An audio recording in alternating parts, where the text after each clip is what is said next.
Dia pergi, tapi nggak pernah ninggalin. Bukan janji manis, tapi fakta.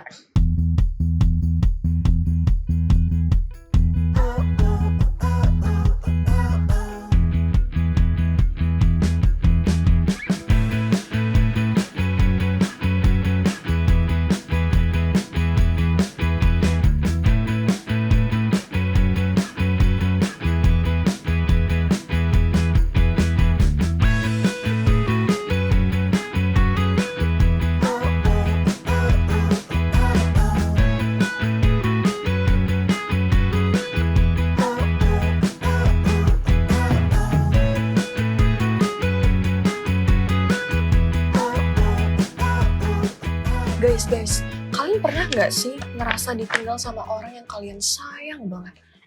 Pernah banget. Dan rasanya tuh kayak sepi, tapi tiba-tiba. Bener banget deh. Jadi kayak yang biasanya ada bareng kita, mendadak hilang, jadinya kosong gitu gak sih? Relate sih. Tapi aku juga jadi kebayang sama murid-murid Yesus. Waktu Yesus naik ke surga, mereka tuh kan udah bareng-bareng 3 tahun ya. Terus mereka juga melihat Yesus pergi ke atas langit. Tapi mereka gak ada merasa sedih sedikit pun. Iya ya, anehnya tuh ketika murid-murid Yesus bukan nangis, tapi malah ke Yerusalem sambil bersuka cita. Mungkin ya, mereka sadar kalau Yesus itu bukan benar-benar pergi. Tapi Yesus berjanji akan menyertai mereka sampai akhir zaman. Menarik sih. Please dong, kalian yang tahu pelajarannya, aku mau dong pelajaran itu, pelajarin di mana ya? Nah, kita bisa pelajarin dalam pelajaran Cornerstone di Sabat ke-13. Judulnya adalah Memanggil Agen Perubahan. Oh, jadi ini tentang kenaikan Yesus ke surga? Iya, benar sih. Oh, Bisa daripada jadi. kita meraba-raba, mending kita langsung masuk aja kali ya ke ceritanya. Benar. Nah, tapi sebelum itu, aku mau ngingetin ke teman-teman Cornerstone sekalian yang belum punya buku seperti ini. Ya, kalian bisa banget untuk hubungin call center HC di bawah ini atau menghubungi sosial media Hope Channel Indonesia. Untuk dapetin buku yang kayak kita pegang ini. Nah, bener banget tuh. Biar sama nih, couple. Ayo, langsung aja kita masuk ke dalam cerita. Tapi untuk teman-teman semua yang belum punya buku yang kayak kita pegang, bisa buka dalam Alkitab kita, terdapat di Matius 28 ayat 16-20, Lukas 24 ayat 50-53, dan Kisah Para Rasul 1 ayat 9-12. Langsung aja, baca Kak Dea. Aku dulu. Oke. Ke dalam cerita. Dan ke-11 murid itu berangkat ke Galilea, ke bukit yang telah ditunjukkan Yesus pada mereka. Ketika melihat dia, mereka menyembahnya, tetapi beberapa orang ragu-ragu. Yesus mendekati mereka dan berkata, "Kepadaku telah diberikan segala kuasa di sorga dan di bumi.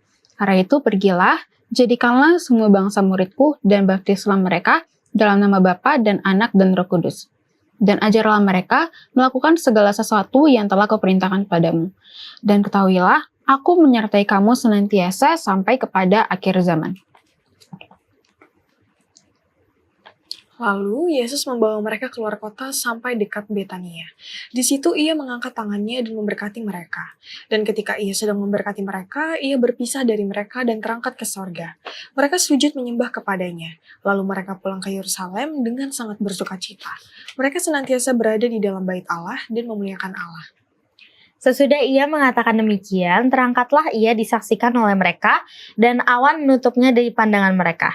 Ketika mereka sedang menatap ke langit waktu ia naik itu, tiba-tiba berdirilah 2 orang yang berpakaian putih dekat mereka dan berkata kepada mereka, "Hai orang-orang Galilea, mengapakah kamu berdiri melihat ke langit? Yesus ini yang terangkat ke sorga meninggalkan kamu, akan datang kembali dengan cara yang sama seperti kamu melihat dia naik ke sorga." Maka kembalilah rasul-rasul itu ke Yerusalem dari bukit yang disebut Bukit Zaitun, yang hanya seperjalanan Sabat jauhnya dari Yerusalem. Oh, jadi ini ya yang maksud kalian kita bisa pelajari pelajaran kenaikan Yesus ke surga. Iya. Aku jadi penaik banget. Tolong dong jelasin ke aku. Jadi pada saat itu ke-11 murid Yesus itu pergi ke Galilea, ke bukit yang telah ditunjukkan sama Yesus. Terus di sana mereka juga melihat Yesus, menyembahnya, walaupun beberapa orang di situ masih ragu.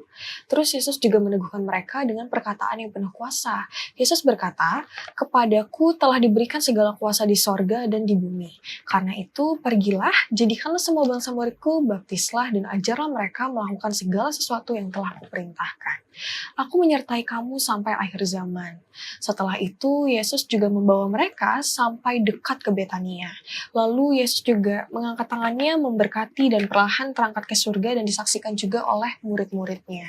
Oh, jadi gitu. Nah, aku juga tahu nih, kalau di kejadian ini juga malaikat menampakkan diri dan berkata bahwa Yesus itu yang naik ke surga itu akan datang kembali tentunya dengan cara yang sama seperti apa yang sudah dilihat oleh para murid-murid Yesus. Dan kemudian murid-murid pun pulang ke Yerusalem dengan penuh sukacita, terus berada di bait Allah untuk memuliakan Allah. Nah, jadi kita udah denger nih teman-teman, kita udah baca pelajaran ke-13. Sebelum kita masuk ke sesi tanya jawab dengan pendeta, kita akan mendengar fakta-fakta menarik dulu nih yang akan disampaikan oleh Profesor Corner. Kita masuk ke segmen, apakah kamu tahu? Apakah kamu tahu? Menurut informasi dari Evangelical Lutheran Church di situs web Amerika tentang penginjilan melalui persahabatan, sebuah survei menunjukkan bahwa 90% orang yang memutuskan untuk bertobat dan menjadi percaya kepada Tuhan karena mereka yang diajak oleh seseorang yang dekat dengan mereka, seperti keluarga, teman, atau tetangga. Ini mengajarkan kita bahwa mengajak orang lain dengan cara yang ramah dan tulus lewat persahabatan sangatlah penting. Yuk, mulai dari lingkaran terdekat kita untuk berbagi kebaikan.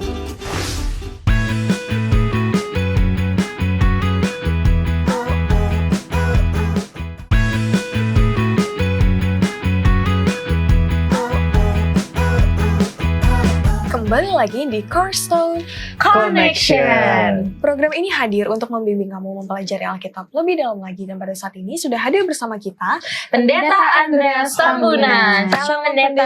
Shalom. Gimana kabarnya kalian? Puji Puji Tuhan, Tuhan. sehat, baik, luar biasa. Kalau Pendeta? pendeta, Fantastik. fantastik. Ada lagi bahasa lainnya. singkat padat jelas. Nah, jadi pendeta, tadi tuh kita udah mendalami lagi ya pelajaran kita, dan sekarang kita karena udah saking mendalami, kita mau tanya. Tapi sebelum tanya, sabar dulu pendeta. Kita mau bacain ayat inti. Aku. Oke.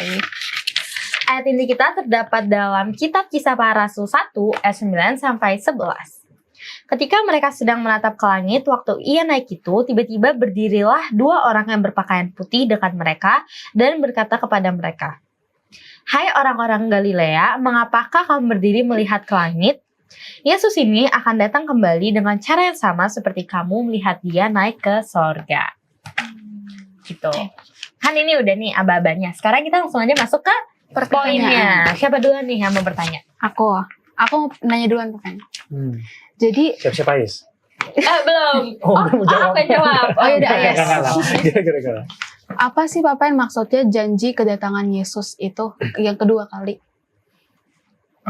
Udah bertanya gitu aja. Oh, Seingat oke. pendeta. Ya, jadi apa yang dimaksud dengan janji kedatangan Yesus untuk datang kembali adalah sama juga dengan janjinya kepada murid-muridnya. Jadi kita mau flashback dulu, tadi cerita sudah dibaca ya, bahwa ini adalah pertemuan Yesus dengan muridnya di sesi-sesi terakhir ya, sebelum dia akan kembali lagi ke surga dengan wujud kemanusiaannya. Jadi perlu kita tahu bahwa janji kedatangan Tuhan itu adalah untuk datang menjemput setiap umat-umatnya masuk ke dalam kerajaan surga. Jadi umat-umatnya itu adalah setiap orang yang percaya kepadanya. Jadi inilah yang menjadi salah satu tugas dari ke-12 murid Yesus, yang pada saat itu pun juga dinyatakan bahwa ini tugas dari kalian selama saya nggak ada lagi di sini. Ya, maka kedatangan Yesus itu pun juga akan ditekankan sama seperti pada saat dia bangkit dari kematian. Ya, maka janji ini pun juga yang menjadi pegangan juga bagi kita hingga zaman ini. Ya, jadi kan nggak ada ya, maksudnya di antara kita yang tidak tidak lain lagi selain daripada menunggu kedatangan Yesus yang kedua kali. Karena kedatangan Yesus yang pertama di mana, Is? Di Kelahiran Yesus. Iya, kelahiran kelahiran Yesus. Di mana? Di kandang.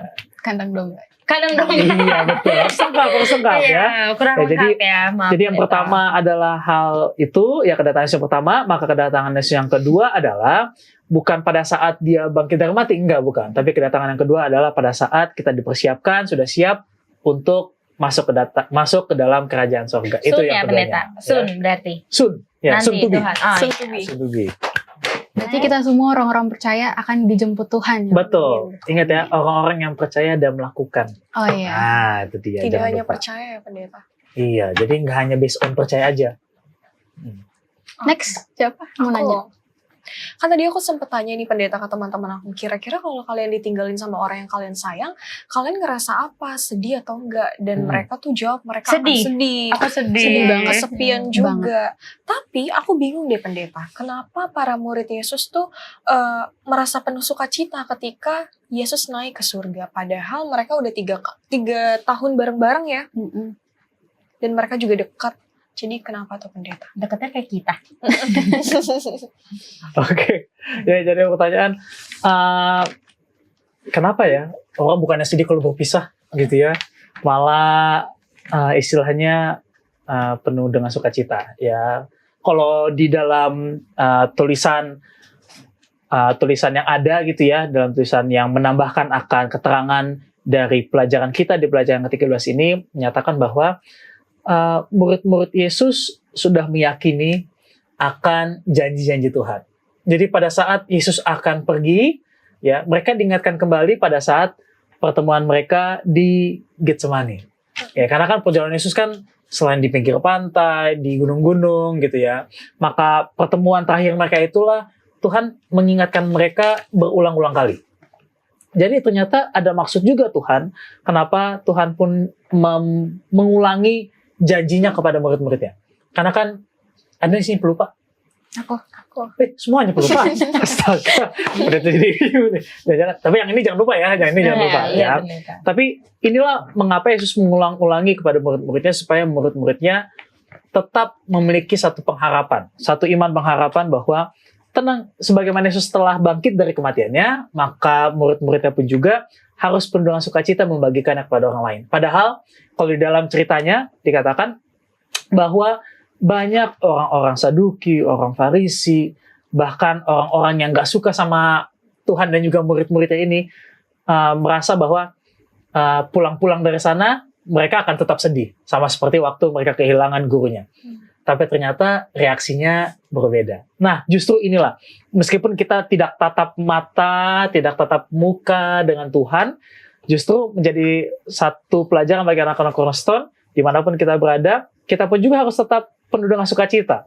Karena Tuhan pun juga sudah memberikan pelajaran kepada kita lewat firman Tuhan. Jadi, kalau mau penuh dengan kehidupan penuh dengan sukacita, baca Alkitabnya. Nah, itu dia. Sudah terjawab. Nah, sekarang gilirannya aku, karena ini pasti jawabannya butuh 5 paragraf pendeta untuk menjawab satu pertanyaan aku nih. Oh, ada berapa pertanyaan itu? Satu aja kok pendeta. Oke. Nah, jadi pendeta, sehubungan dengan bacaan kita ya, pelajaran kita yang terdapat ketika Yesus berkata kepada muridnya, dan ketahuilah aku menyertai kamu senantiasa sampai kepada akhir zaman.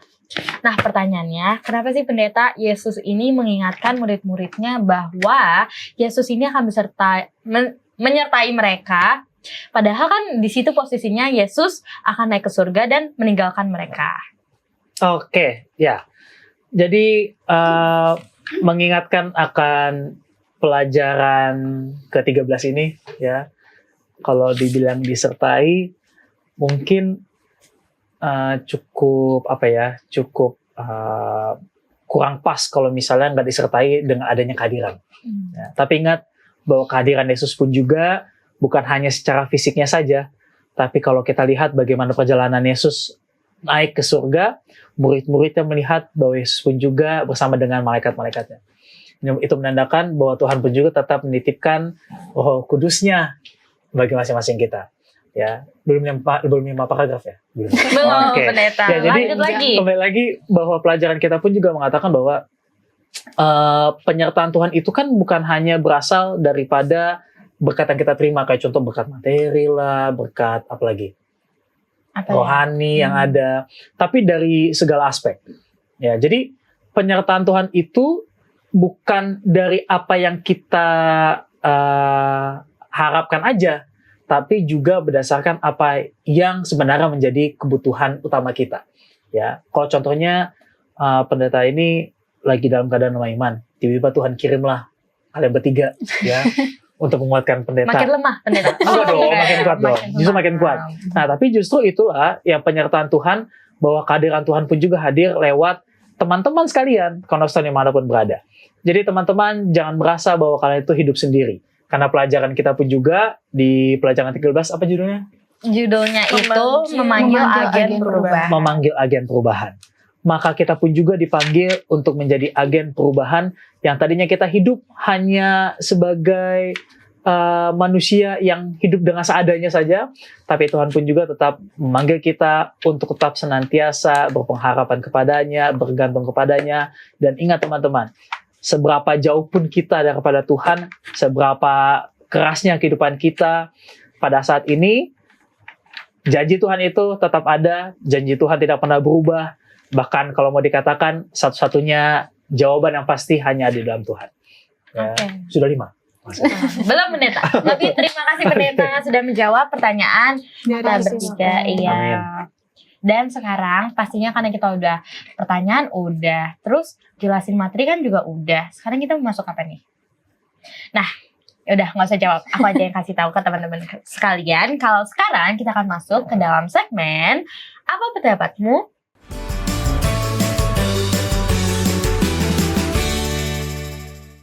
Perkenalkan, nama saya Kevin Demes Tonga dari kelas 4 Perguruan Advent 15 Ciracas. Nama saya Anggi Aprilia dari kelas 11-2 dari SMA Perguruan Advent 15 Ciracas. Perkenalkan, nama saya Dilo Kensin Haji dari kelas 10-1. Saya berasal dari sekolah SMA Perguruan Advent 15 Ciracas. Nama saya Iren Kuncanov, saya dari kelas 11, saya dari SMA Perguruan Advent 15 Ciracas. Nama aku Raina Kunisya Sigian dari kelas 10-1 SMA Perguruan Advent 15 Ciracas.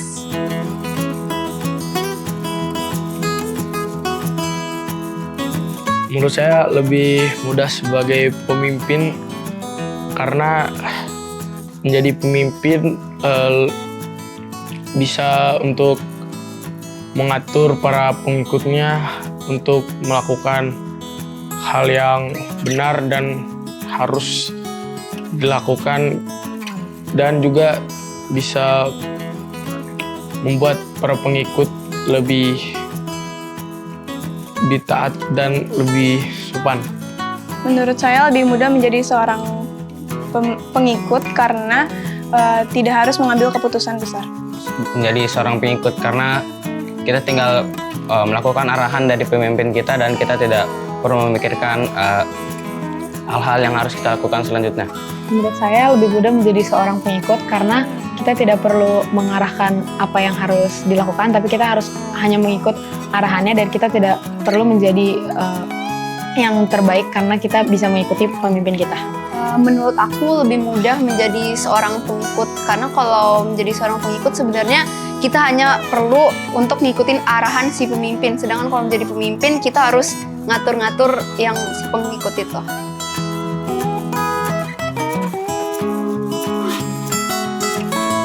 Menurut aku hal yang paling penting dalam menjadi seorang pengikut Yesus itu percaya.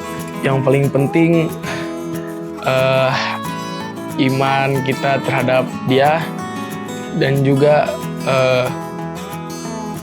bagaimana cara pandang kita terhadap Sang Juru Selamat.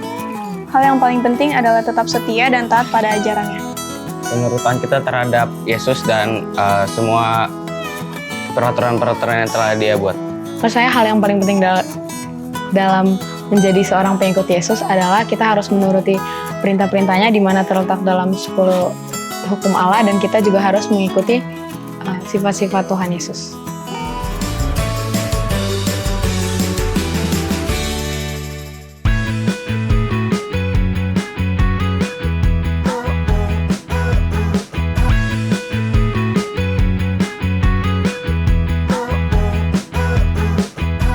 Kembali lagi di Cornerstone Connection. Nah, itu dia respon dari teman-teman kita tadi. Aku juga mau nanya nih guys, gimana sih respon kalian terhadap pertanyaan?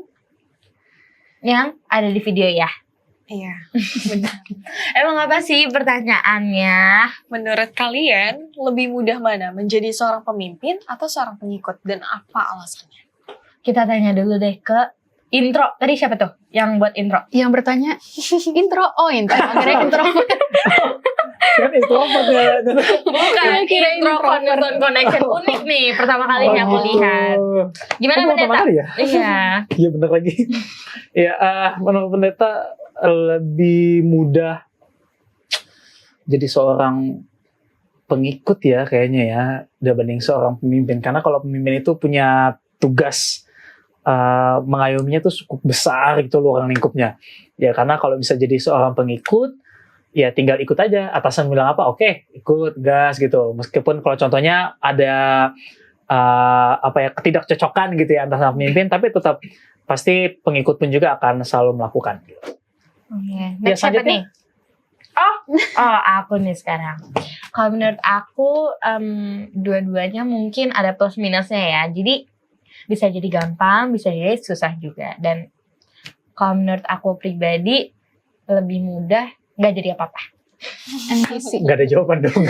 Ada Jawaban apa? dong. Jadi lebih mudah untuk menjadi pemimpin kalau menurut aku, karena kalau misalnya sebagai pengikut, misalnya atasan kita ya atau gimana ya punya suatu hal yang nggak cocok sama kita, itu bakal pastinya menyusahkan diri kita, atau kita bakal melakukan sesuatu dengan tidak sepenuhnya mengasihi gitu. Kalau kamu? Aku dulu.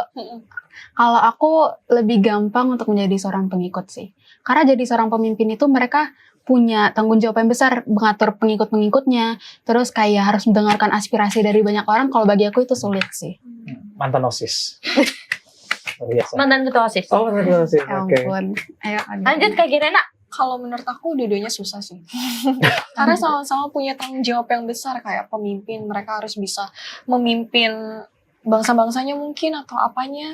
Sedangkan kalau misalkan untuk menjadi seorang pengikut harus bisa belajar taat dan percaya. Nah, karena kita semua pendapatnya kan udah. Sekarang kita mau ngapain nih? Kita mau minta Pak Pendeta untuk berikan kesimpulan dari pelajaran kita sahabat ini. Oke. Menjadi kesimpulan di pelajaran yang ke-13 dengan judul Dengan judul Memanggil agen perubahan. Memanggil Agen Perubahan. Merupakan salah satu cerita yang diberikan kepada kita seluruh Cornerstone bahwa untuk menjadi salah satu agen perubahan harus memiliki satu pemimpin yang dapat mengatur akan kehidupan kita. Siapa pemimpinnya? Maka pemimpinnya adalah Yesus itu sendiri. Yesus telah memberikan salah satu bukti yang luar biasa, bahkan telah mengingatkan sebagai pemimpin yang baik. Bukan hanya kepada murid-muridnya saja, tapi bagi seluruh orang. Karena seorang pemimpin yang baik akan meninggalkan satu kesan yang baik dan berakar. Karena kita yakin dan percaya bahwa Yesus pun juga meninggalkan satu hal janji yang pasti, yaitu janji keselamatan bagi kita semua. Jadi teman-teman, kalau kita semua adalah agen perubahan, bukan hanya perubahan secara pikiran, tapi perubahan secara iman dari tadinya yang kurang menjadi bertambah. Ya, maka inilah menjadi tugas kita bersama, bahwa menjadi agen Tuhan pun juga menjadi agen pekabaran baik adalah tugas seumur hidup kita. Kenapa? Ya, kalau bukan dari kita mau siapa lagi? Ya, jadi teman-teman, Cornerstone, baik yang ada di rumah ataupun yang mungkin menyaksikan dimanapun kita berada, bahkan yang ada di studio. Ya, ini sudah masuk ke Sabat yang ke-13, pelajaran yang ke-13. Merupakan pelajaran puncak bahwa pekerjaan Tuhan tidak hanya berhenti pada saat Yesus naik ke surga. Tapi pekerjaan Tuhan tetap berlangsung hingga pada saat ini, dan kita sudah disiapkan untuk menjadi bala tentara Kristus dimanapun kita berada. Tapi ingat, semuanya hanya bisa dilakukan jika kita selalu bawakan di dalam doa. Karena tanpa doa, kita tidak tahu petunjuk Tuhan. Tanpa adanya doa, kita tidak tahu apakah jalan kita ini benar atau tidak. Karena jika kita bersama-sama dengan Dia, maka semuanya akan berjalan dengan baik, dan upahnya akan kita dapat di surga. Amin. Terima kasih Pak Pen atas Sama-sama. Terima kesimpulannya. kasih, Pak Pen. Sekarang kita mau minta tolong Pak Pendeta untuk mendoakan pelajaran kita pada sahabat ini, juga mendoakan teman-teman yang di rumah dan juga teman-teman yang ada di studio. Oke, mari kita tunduk kepala, kita bersatu dalam doa. Tuhan Allah Bapa kami yang berada dalam kerajaan surga, terpujilah nama Tuhan. Kami bersuka cita oleh karena Tuhan telah menjadi satu teladan yang baik bagi kami, bahkan Tuhan pun sudah menjadi satu pemimpin yang hidup dalam kehidupan kami. Kami yakin dan percaya Bapa bahwa setiap hal yang Tuhan telah ajarkan bagi kami lewat firman Tuhan, Alkitab yang kami punya pada saat ini, merupakan salah satu pedoman yang Tuhan juga berikan bagi setiap umat-umat Tuhan yang ada di masa-masa yang lampau. Kami yakin dan percaya bahwa kami pun juga dipersiapkan untuk menjadi agen perubahan, untuk menjadi agen juru selamat yang bisa membawa banyak orang mengenal Engkau, bahkan menerima Engkau sebagai juru selamat mereka. Ya Tuhan, kami tahu bahwa kami masih sangat muda, namun ajarilah kami untuk dapat memiliki karakter sama seperti Engkau, sama seperti Tuhan telah menjadikan ke-12 murid Yesus menjadi murid yang tetap setia, bahkan pada saat Engkau naik ke surga, mereka pun juga tetap memancarkan wajah yang berseri, wajah yang berasal daripada surga. Inilah doa kami Bapa, karena kami alaskan doa ini di dalam nama Tuhan Yesus kami berdoa. Amin. Amin. Amin. Nah, sudah berakhirlah pelajaran Cornerstone kita yang pelajaran ke-13. Semoga teman-teman Cornerstone dapat memahami isi materi dan pelajarannya.